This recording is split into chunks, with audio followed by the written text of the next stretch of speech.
கர்த்தராகிய இயேசுவின் இனிமையுள்ள நாமத்தில் நான் உங்களை வாழ்த்துகிறேன், வரவேற்கிறேன். இந்த ராத்திரி வேளையில் தேவனுடைய வார்த்தையுமாய் உங்களோடு கூட ஆயிருக்க கர்த்தர் கிருபை செய்திருக்கிறார். தேவன் நமக்காக பெரிய அற்புதங்களை செய்தவராய், அவர் நம்மை ஆசீர்வதிக்கிறவராய், அவர் நம்மோடு கூட இருக்கிறார். நாம் ஜெபிக்கலாம். தேவனே, பரிசுத்த பிதாவே, இந்த ராத்திரி வேளையிலப்பா நாங்கள் ஒன்று சேர்ந்து உம்மை துதிக்க, உம்முடைய வார்த்தைகளை கேட்க, தேவனே உம்முடைய வார்த்தைகளை தியானிக்க நீர் கிருபை செய்திருக்கிறதுக்காக ஸ்தோத்திரம். நீர் நல்லவர், வல்லவர், வாக்கு மாறாத தேவன். எங்களோடு கூட இருந்து எங்களை வழி நடத்துபவராய் நீர் கூட இருக்கிறதுக்காக ஸ்தோத்திரம். உம்முடைய தெய்வீக பிரசனத்தால் நீர் எங்களை நிரப்பி ஆசீர்வதியும். இந்த ராத்திரி வேளையிலப்பா கடந்து வந்திருக்கிற எல்லா மக்களையும், அவங்களுடைய குடும்பங்களையும் பிள்ளைகளையும் நீர் ஆசீர்வதித்து பலப்படுத்தி வழி நடத்துவதற்காக ஸ்தோத்திரம். இனி வர வேண்ட மக்களுக்காக நாங்கள் ஜெபிக்கிறேன். எல்லாரும் ஏற்ற நேரத்தில் கடந்து வர நீர் கிருபை செய்யும். ஆண்டவரே, இந்த நேரத்திலப்பா கூகுள் மீட்டிலூட, யூடியூப்லூட, பேஸ்புக்கிலூட இந்த வசனங்களை கேட்கிற ஒவ்வொரு மக்களையும் நீர் ஆசீர்வதித்து பலப்படுத்துவதற்காக ஸ்தோத்திரம். எல்லா கண்ணீரான சூழ்நிலைகள் மாற்றப்பட, எல்லா பலவீனதைகள் மாற்றப்பட, தேவனை ஆரோக்கியத்தோடு, விடுதலோடு, சௌக்கியத்தோடு இருக்கப்பட நீர் கிருபை செய்ததுக்காக ஸ்தோத்திரம். எங்களை முற்றிலும் தாழ்த்துகிறேன், அர்ப்பணிக்கிறேன். இயேசுவின் நாமத்தில் தருபிதாவே, ஆமென், ஆமென். கர்த்தர் நம்மோடு கூட இருந்து நம்மை ஆசீர்வதிக்கிறவராய், நம்மை வழி நடத்துபவராய் அவர் நம்மோடு கூட இருக்கிறார். தேவ பிள்ளைகளே, நாடுகளில் தேவன் நம் வாழ்க்கையில் பெரிய அதிசயங்களை செய்தவராய், நம்மை விசுவாசத்தில் வளர வைக்கிறவராய் அவர் நம்மோடு கூட இருக்கிறார். கர்த்தர் பிள்ளைகளே, நாம் இந்த நாடுகளில் தேவன் கொடுத்த ஆசீர்வாதங்களுக்கு ஒத்த வண்ணம் நாம் முன்னாடி கடந்து சென்று கொண்டிருக்கிறார். தேவன் நம்மை வழி நடத்துபவராய் நம்மோடு கூட இருக்கிறார். நாம் வசனத்துக்கு நேராய் கடந்து செல்லலாம். ரோமர் 4 அதிகாரம் அதனுடைய 19 வசனம் தான் வாசிக்கலாம். ரோமர் 4 அதிகாரம் அதனுடைய 19 வசனம். அவன் விசுவாசத்திலே பலவீனமாய் இருக்கவில்லை. அவன் ஏறக்குறைய 100 வயதுள்ளவனாய் இருக்கும் போது தன் சரீரம் சத்து போனதையும் சாராளுடைய கர்ப்பம் சத்து போனதையும் எண்ணாதிருந்தான். கர்த்தருடைய பிள்ளைகளே, ஞானம் நீங்களும் இந்த உலகத்தில் ஆயிருக்கும் போது நம்முடைய சரீரத்தை பற்றி தான் நாம் நினைத்து கொண்டே இருக்கிறார். எனக்கு பலவீனம் இருக்கிறது, எனக்கு வியாதி இருக்கிறது, எனக்கு முன்னாடி போக முடியாத சூழ்நிலை இருக்கிறது, என்னுடைய சரீரம் சத்து போனதாய் இருக்கிறார் என்று நாம் எண்ணிக்கொண்டே இருக்கிற மக்களாய் இருக்கிறது. ஆபிரகாம் அப்படி செய்தது இல்லை. இங்கே ரோமர் 4 அதிகாரத்தில் அங்கு சொல்லப்படுகிறது, அவன் விசுவாசத்திலே பலவீனமாய் இருக்கவில்லை என்று காணப்படுகிறார். அல்லேலூயா. இந்த நாளுகளில் அங்கே அவன் விசுவாசத்திலே பலவீனமாய் இருக்கவில்லை. ஆபிரகாம் விசுவாசத்தில் பலப்பட்டு வந்திருக்கிறது. தேவன் மேல் உள்ள விசுவாசத்திலும் நம்பிக்கையிலும் பலப்பட்டு இருக்கிறதாய் காணப்படுகிறது. இன்னைக்கு இந்த வசனங்கள் கேட்கிற கர்த்தருடைய பிள்ளைகளே, நாம் நம்முடைய சரீரத்தை பற்றியோ சரீர பலவீனத்தை பற்றியோ கவலைப்படுகிறவராயல்ல, என்னோடு கூட இருக்கிற தேவன் அவர் என்னை வழிநடத்த உண்மையுள்ளவராய் இருக்கிறார் என்றும், அந்த தேவன் மேல் நான் விசுவாசமாய் இருக்குவார் என்றும் நாம் நம்பிக்கையுள்ளவராய், விசுவாசம் உள்ளவராய், தேவன் மேல் நாம் விசுவாசம் உள்ளவராய் இருக்கட்டும். இங்கே ஆபிரகாம் தேவன் மேல் உள்ள விசுவாசத்தில் இருந்திருக்கிறது. அவர் விசுவாசத்திலே பலவீனமாய் இருக்கவில்லை. ஒரு நாளும் அவர் விசுவாசத்தில் பலவீனமாயதில்லை. அவருடைய சரீரம் பலவீனம் தான். அவர் 100 வயதுள்ளவராய் காணப்பட்டிருக்கிறார். அவருடைய சரீரம் சத்து போனது என்று காணப்படுகிறார். சத்து போனதையும் சாராளுடைய கர்ப்பம் சத்து போனதையும் அவர் எண்ணாமல் இருந்திருக்கிறது.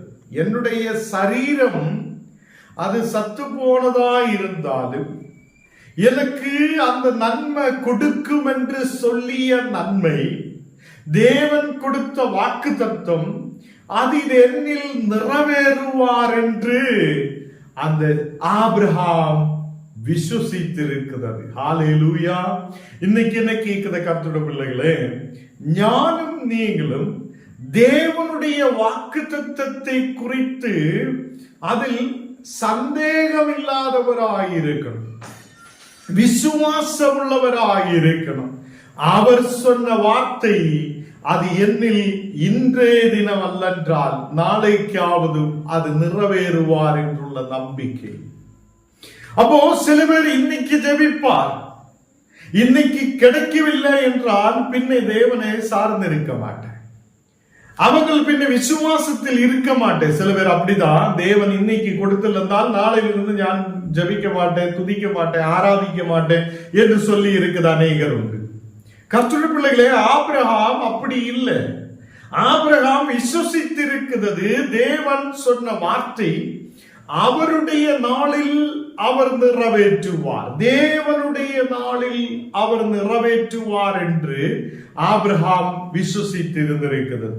அதே மாதிரி அவங்களுடைய பலவீனதையை பார்த்ததில்லை, அவங்களுடைய சரீரம் பலவீனமாய் இருந்திருக்கிறது.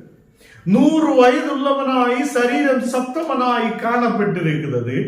சாராளுடைய கர்ப்ப பாத்திரம், அதை கர்ப்பம் சத்து போனதாய் இருந்திருக்கிறது. என்றாலும் அதை எண்ணாமல், அதை நினைவு கூறாமல் அவர்கள் விசுவாசத்தில் பலப்பட்டிருந்திருக்கிறது என்று காணப்படுகிற 20வது வசனம் வாசிக்கும் போது, ரோமர் 4ஆம் அதிகாரம் அதன் 20வது வசனத்தில் வாசிக்கும் போது தேவனுடைய வாக்குத்தத்தத்தை குறித்து அவன் அவிசுவாசமாய் சந்தேகப்படாமல் இருந்திருக்கிறான். அப்போ ஆபிரகாம் தேவனுடைய வாக்குத்தத்தத்தின் மேல் அவிசுவாசமாய் சந்தேகப்படாமல் இருந்திருக்கிறது என்று காணப்படுகிறான். கர்த்தருடைய பிள்ளைகளே, நாம் தேவனுடைய வாக்குத்தத்தங்களே சந்தேகப்படாமல் இருக்கட்டும். அவர் என் மேல் செய்வார், என் மேல் ஆசீர்வாதத்தை கொடுப்பார், என்னை ஆசீர்வதிப்பார், தேசத்தில் வளர வைப்பார், எனக்கு தேவையானதை அவர் சந்திப்பார் என்றுள்ள நம்பிக்கையோடு நாம் காணப்படட்டும். ஹல்லேலூயா. இங்கே 21வது வசனம் வாசிக்கும் போது, தேவன் வாக்குத்தத்தம் பண்ணினதே நிறைவேற்ற வல்லமையுள்ளவராய் இருக்கிறார் என்று முழு நிச்சயமாய் நம்பி தேவனை மகிமைப்படுத்தி விசுவாசத்தில் வல்லவனானான் என்று காணப்படுகிறார். கர்த்தருடைய பிள்ளைகளே, நாம் தேவன் கொடுத்த வாக்குத்தத்தம், தேவன் அதே வாக்குத்தத்தம் பண்ணினதை நிறைவேற்ற வல்லமையுள்ளவராய் இருக்கிறார் என்று ஞானும் நீங்களும் நம்பிக்கை வைக்கும். கர்த்தருடைய பிள்ளைகளே, அநேகர் விசுவசிக்கிறார், இயேசு நல்லவர் என்றும், இயேசு எனக்கு விடுதலை கொடுத்திருக்கிறார் என்றும், அடிமையாக்கப்பட்ட இடத்திலிருந்து, சாத்தானுடைய அதே அடிமையாக்கப்பட்ட இடத்திலிருந்து என்னை விடுவித்திருக்கிறார் என்றெல்லாம் சில பேர் நம்பும், விசுவசிக்கிறார். சில சூழ்நிலைகள் நமக்கு எதிராய் வரும்போது, ஆரோக்கியம் இல்லாது போகும்போது, எழும்பி நிற்க முடியாத சூழ்நிலைகள் வரும்போது நாம் சில நேரத்தில் அந்த தேவனை மறந்து விட்டிருந்தவங்களாய் காணப்படுகிறார். விசுவாசத்தில் நிலைத்திருக்க முடியாதவங்களாய் காணப்படுகிறது. கர்த்தருடைய பிள்ளைகளே, இங்கே ஆபிரகாம் தேவன் வாக்குத்தத்தம் பண்ணினதை நிறைவேற்ற வல்லமையுள்ளவராய் இருக்கிறார் என்று விசுவசித்திருக்கிறார். அப்போ தேவன் என் மேல் கொடுத்திருக்கிற வாக்குத்தத்தம் அது நிச்சயமாய் நிறைவேற்ற வல்லமையுள்ளவர் என்று அவர் விசுவசித்து முன்னாடி போயிருக்கிறார். அதே மாதிரி அவர் முழு நிச்சயமாய் தேவனை நம்பி இருக்கிறது. அந்த வாக்குத்தத்தங்கள் என் மேல் நிறைவேறுவார் என்றும், தேவன் செய்த அந்த வாக்குத்தத்தங்கள் எனக்கு கொடுப்பார் என்றும் அவர் நம்பிக்கையுள்ளவனாய் இருந்திருக்கிறது. அவனுக்கு நிச்சயம் உண்டாயிருந்திருக்கிறது. அதை தேவனை மகிமைப்படுத்திக் கொண்டிருந்திருக்கிறார் என்று காணப்படுகிறார். கர்த்தருடைய பிள்ளைகளே, நாம் நம்முடைய வாழ்க்கையில் நாம் தேவனை மகிமைப்படுத்துதவங்களாய் காணப்படட்டும். நாம் தேவனை துதிக்கிற மக்களாய் காணப்படட்டும். நமக்கு இந்த விஷயம் எல்லாம் தெரியும். ஆபிரகாமுக்கு அது பிள்ளைகள் இல்லாத இருக்கும் போதும் தேவன் கொடுத்த வாக்குத்தத்தத்தின் மேல் 100 வயதாய் இருக்கும் போது, அது சரீரம் சத்து போனதாய் இருக்கும் போதும், சாராளுடைய கர்ப்பம் சத்து போனதாய் இருக்கும் போதும், இனி குழந்தைகள் உருவாக மாட்டேன் என்று சொல்லுத நேரத்திலும் அவங்களுடைய சரீரத்தை பார்த்ததில்லை. அவங்க தேவன் மேல் விசுவாசம் உள்ளவராய் இருந்திருக்கிறார். ஹல்லேலூயா. இந்த ராத்திரி வேளையில் ஞானும் நீங்களும் தேவன் மேல் விசுவாசம் உள்ளவராய் இருக்கட்டும். நாம் இந்த உலகத்தின் மேல் அல்ல, நம்முடைய ஏதோ ஒரு மனிதன் மேல் அல்ல, நாம் ஆயிருக்கிற இடங்களின் மேல் அல்ல, நம்முடைய முழு நம்பிக்கையும், நம்முடைய முழு நிச்சயமும் நம்பிக்கையும் நாம் தேவன் மேல் வைக்கட்டும். ஹல்லேலூயா. ஆபிரகாம் அப்படிதான் செய்திருக்கிறார். அவருக்கு சந்தேகம் இல்லை, அவருக்கு தேவனுடைய வார்த்தையின் மேல் சந்தேகம் இல்லை, அவருக்கு அவிசுவாசம் இல்லை. அவர் விசுவாசிக்கிறார், என் தேவன் எனக்காக பெரிய காரியத்தை செய்வார், என் தேவன் சொன்ன அந்த வாக்குத்தத்தங்கள் என் மேல் அவர் நிறைவேற்றுவார். அந்த வாக்குத்தத்தத்தின் மேல் அவிசுவாசமாய் சந்தேகப்படாமல் இருந்திருக்கிறது. கர்த்தருடைய பிள்ளைகளே, இன்னைக்கு நமக்கு அவிசுவாசம் நம் வாழ்க்கையில் இருந்து எடுத்து மாற்றட்டும். நம்முடைய வாழ்க்கையில் அவிசுவாசம் வரக்கூடாது. தேவன் அது செய்யுமா, தேவன் என்ன நடத்துமா, தேவன் அப்படி செய்யுமா, தேவன் இப்படி செய்யுமா, எனக்கு ஜெபம் பண்ணியா கிடைக்குமா, நான் ஜெபிச்சா என்ன ஆகும், இப்படி அல்ல.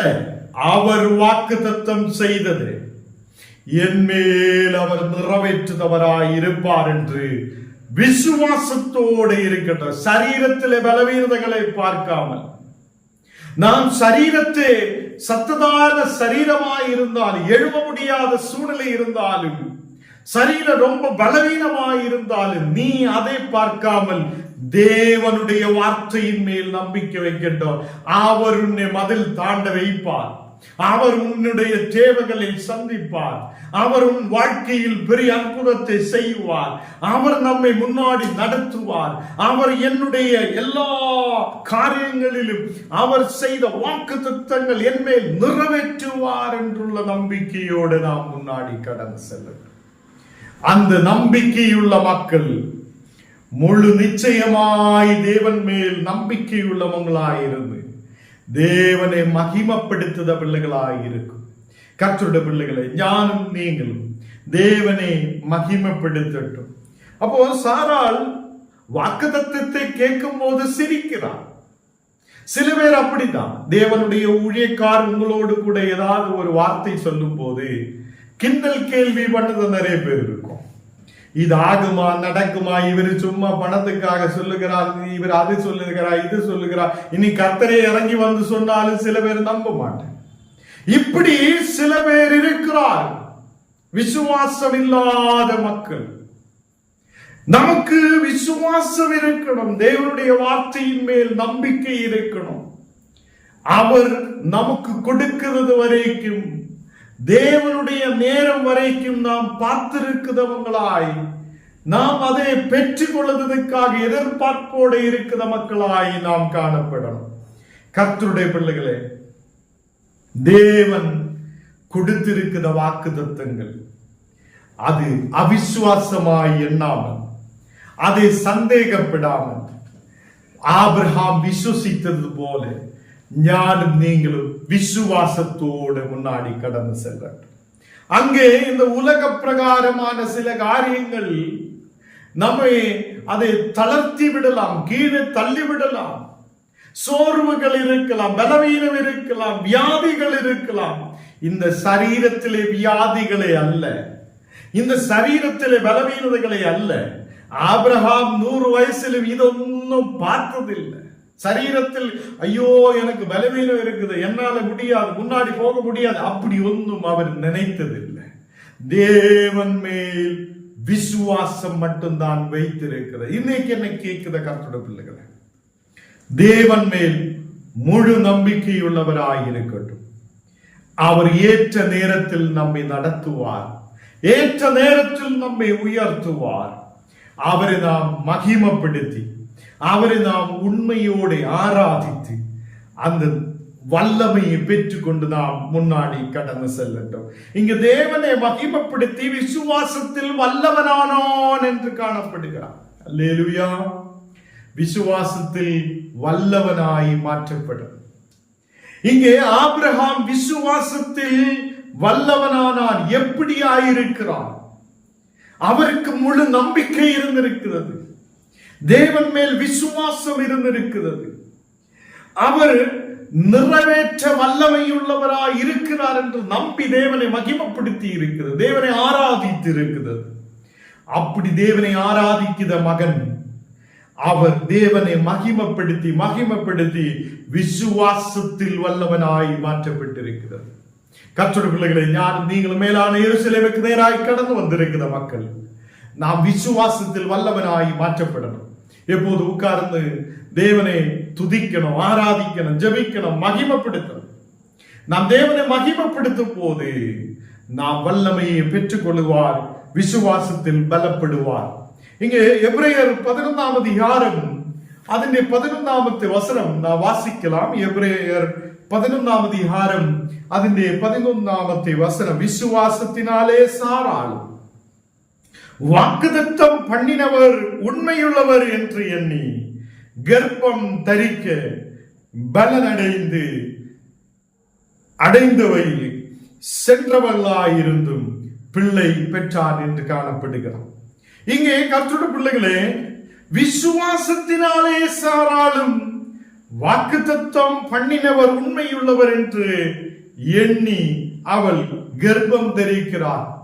கர்ப்பம் தரிக்க பலன் அடைந்தவளாய் காணப்பட்டது என்று இங்கே வசனத்தில் பார்க்கிறார். கர்த்தருடைய பிள்ளைகளே, நமக்குள்ள விசுவாசம் உருவாகட்டும். தேவன் என் மேல் பெரிய காரியத்தை செய்வார். நம்ம என்ன செய்யும்? நம்ம சரீரத்தில் பலவீனம் இருக்குது, என்னால இனி முடியாது, எனக்கு எப்படி முடியும், இவ்வளவு வருஷம் ஆயிருக்கிறது, எனக்கு அது கிடைக்குமா, நன்மை கிடைக்குமா, நிக்க முடியுமா, ஐயோ இனி அங்க போனோம், இங்க போனோம், அந்த டாக்டரை பார்க்கணும், இந்த டாக்டரை பார்க்கணும், அப்படி பண்ணணும், இப்படி பண்ணணும்னு சொல்லி நமக்கு கவலைதான். ஊரு ஃபுல்லா கவலைப்படும், நம்ம குடும்பம் ஃபுல்லா கவலைப்படும். அப்போ கர்த்தருடைய பிள்ளைகளே, இங்கே ஆபிரகாம் கவலைப்பட்டது இல்லை. அவனுடைய சரீரத்தை பற்றி, அவனுடைய சரீரத்தில் இருக்கிற பலவீனம் பற்றி அவன் கவலைப்பட்டதே இல்லை. அவன் தேவன் மேல் விசுவாசம் வைத்திருக்கிறது. அதே மாதிரி சாராளும் விசுவாசத்தினாலே சாராளும் வாக்குத்தத்தம் பண்ணினவர் உண்மையுள்ளவர் என்று எண்ணி இருக்கிறது. அப்போ வாக்குத்தத்தம் பண்ணி இருக்கிற தேவன் அவர் உண்மையுள்ளவர் என்று நம்பணும். அப்போ நமக்கு வாக்குத்தத்தம் இருக்குது என்றால், அந்த வாக்குத்தத்தம் தேவன் எனக்கு கொடுத்திருக்கிறது என்றால் அதை நான் விசுவசிக்கணும், நம்பிக்கை வைக்கணும். தேவன் ஏற்ற நேரத்தில் எனக்கு கொடுப்பார், ஏற்ற நேரத்தில் என்னை நடத்துவார் என்றுள்ள நம்பிக்கை நமக்கு இருக்கணும். நிறைய பேர் திருமணத்துக்காக எதிர்பார்த்திருக்கிற நிறைய மக்கள் உண்டு. அவங்க என்ன செய்யும்? பார்த்து பார்த்து பார்த்து பார்த்து கஷ்டப்பட்டு, இனி எனக்கு இனி பையன் கிடைக்க மாட்டேன், எனக்கு இனி பொண்ணு கிடைக்க மாட்டேன், நான் இனி என்ன பண்றது கவலையா இருக்கும். ரொம்ப கவலை. கொஞ்ச நாளைக்குள்ள சொல்லி ஏதோ ஒன்று நடக்கட்டும் சொல்லி எங்கால ஓடி போகிற சூழ்நிலைகளும் உண்டாகும். அப்போ விசுவாசம் கெட்டு போகிறான்.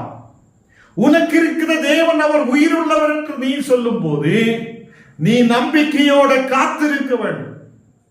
தேவன் எனக்கு உதவி செய்வார், தேவன் என்னை நடத்துவார், தேவனின் தேவையை சந்திப்பார், தேவனின் தேவையை அறிகிறார் என்றுள்ள நம்பிக்கை நமக்கு இருக்கணும். ஹல்லேலூயா. விசுவாசத்தினாலே சாராளும் வாக்குத்தத்தம் பண்ணினவன் உண்மையுள்ளவர் என்று நம்பிக்கை வைத்திருக்கிறது. கர்த்தருடைய பிள்ளைகளே, வாக்குத்தத்தம் பண்ணின தேவன் அவர் உண்மையுள்ளவர். ஹல்லேலூயா. எல்லாரும் சொல்லட்டும், வாக்குத்தத்தம் பண்ணின தேவன் அவர் உண்மையுள்ளவர். ஹல்லேலூயா. அப்படி உண்மையுள்ள தேவன் என்று அந்த சாராள் எண்ணினதினாலே அவள் கர்ப்பம் தரிக்க பலன் அடைந்திருக்கிறார். இன்னைக்கு என்ன தேவை? நமக்கு பலன் தேவை, கர்த்தருடைய வல்லமை தேவை. அல்லேலூயா. எல்லாரும் சொல்லணும், கர்த்தரே உம்முடைய பலனாய் என்னை நிரப்புங்க, பலன் என் மேல் ஊற்றுங்க. அல்லேலூயா. அப்ப முதலாவது நாம் பார்த்திருக்கிறது, விசுவசிக்கிற ஒருவன் விசுவாசத்தில் தேவனை மகிமைப்படுத்தும் போது, விசுவாசத்தில் நிலைநிற்கும் போது, வாக்குத்தத்தம் பண்ணின தேவன் வல்லமை உள்ளவர் என்று நம்பிக்கை வைக்கும் போது, தேவனை மகிமைப்படுத்தும் போது நாம் விசுவாசத்தில் வல்லவனாய் மாற்றப்படுவார். நாம் இங்கே வாசிச்சு கேட்டிருக்கிறது, நாம் ஒரு பலனை தரிக்கணும். இங்கே சாரால் கர்ப்பம் தரிக்கிறதுக்காக பலனை அடைந்திருக்கிறது, பலன் அடைந்திருக்கிறது என்று காணப்படுகிறது. அப்போ இந்த நாளுகளில் நமக்கு தேவன் அற்புதத்தை செய்வார் என்று நம்பிக்கை வைக்கணும். அப்போ விசுவாசத்தினாலே சாராலும் வாக்குத்தத்தம் பண்ணினவன் உண்மையுள்ளவர் என்று எண்ணி கர்ப்பம் தரிக்க பலன் அடைந்த வயது என்று காணப்படுகிறது. வயதான நிலையில் வந்திருக்கிறது. இனி ஆகாது என்று மக்கள் சொல்லுகிறது, இனி முடியாது என்று எல்லாரும் சொல்லும் போதும் அவங்கள் சொன்ன தேவன் மேல் நம்பிக்கை வைத்திருக்கு. உனக்கு கிடைக்கும் என்று சொல்லி இருக்கும் போது, வாக்குத்தத்தம் இருக்கும் போது அந்த வாக்குத்தத்தத்தின் மேல் நம்பிக்கை வைத்திருக்கிறது. இன்னைக்கு முழு கிறிஸ்தவராய் இருக்கிற நமக்கு ஒரு பிரச்சனை இருக்கிறது. தேவனை நம்ப மாட்டேன், கர்த்தருடைய வார்த்தையை நம்ப மாட்டேன். நம்ம நம்புறது எல்லாம் இந்த உலகத்திலே ஏதோ ஒரு காரியங்களுக்கு அவங்க சொல்லுது எல்லாம் நம்பும், தேவன் சொல்லுது நம்ப முடியாது. கர்த்தர் கொடுக்கிற வாக்கு தத்துவங்களை நம்ப முடியாது. வாக்கு தத்துவம்னு சொல்லி இன்னைக்கு கொடுக்கிறது ஒரு சின்ன பேப்பர், நம்ம அதுதான் வாக்கு தத்துவம், இல்ல கலண்டர்ல இருக்கிறது தான் வாக்கு தத்துவம்னு சொல்லி இன்னைக்கு படிச்சுட்டு இருக்கிறார். அப்படி இல்லை.